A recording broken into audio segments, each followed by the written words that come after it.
Hello, it's Annabelle Beckwith here with another public speaking tip. When we think about people who are confident speakers, who sound confident, one of the things that they are doing is that they're speaking with an appropriate volume. Now, if we think about timid or shy or cautious people, we would imagine that they would be speaking quite quietly.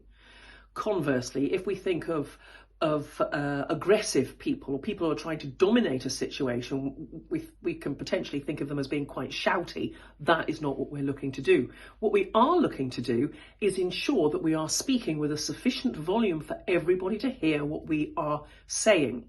As soon as your audience has to struggle to hear what you're saying, they might lose interest. Now, there is a school of thought that says if you speak quietly, then people will have to quieten down and listen to you. Sometimes, yes. Sometimes, if that becomes too much of a difficulty, too much of an effort, they'll just not bother. They just won't. So there are going to be situations in which we need to know how to just ramp up the volume a little bit without shouting. Because if we're shouting and it's coming from in here and I'm raising my voice, it sounds tense. It sounds like we're losing control. It doesn't sound confident. The sound and the volume we're looking for is a volume that comes straight from the lungs, straight from the chest, and out it comes. So get used to, and this is a little exercise I'd invite you to do, get used to the volume of your voice. The volume of your voice without shouting, without it coming from the throat. So all I'm going to ask you to do is take a breath in and exhale. A breath in, and we're going to hum and then just open our mouths and release that sound. So it's a breath in.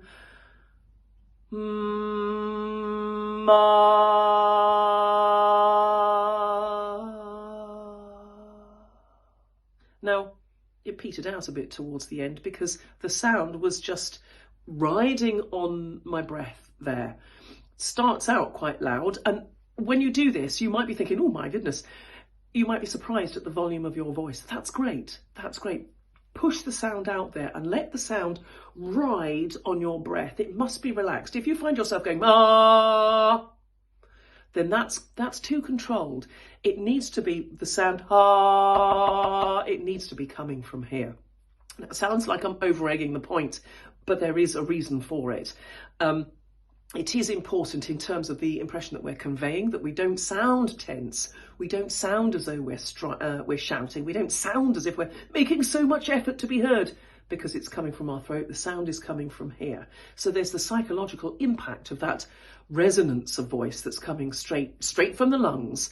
Also, if you're speaking at length and it's all coming from your throat, you're going to end up with a vocal strain. You're going to end up with a sore throat.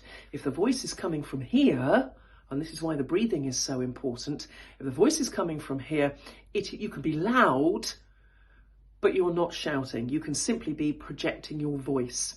Now, the volume that you want to speak at is entirely up to you. There's going to be situations where you want to dial it down a bit and be a little bit quieter because we're in a smaller group. There might be instances where you're in a meeting or something and you don't feel you're being heard. And simply being able to make your voice a little bit louder without shouting can be a really useful thing to do. So just a little vocal exercise. Get used to the natural volume of your voice so that you can project without shouting. It's going to mean that you are heard and you come across as assertive and confident, but not aggressive. Give it a try.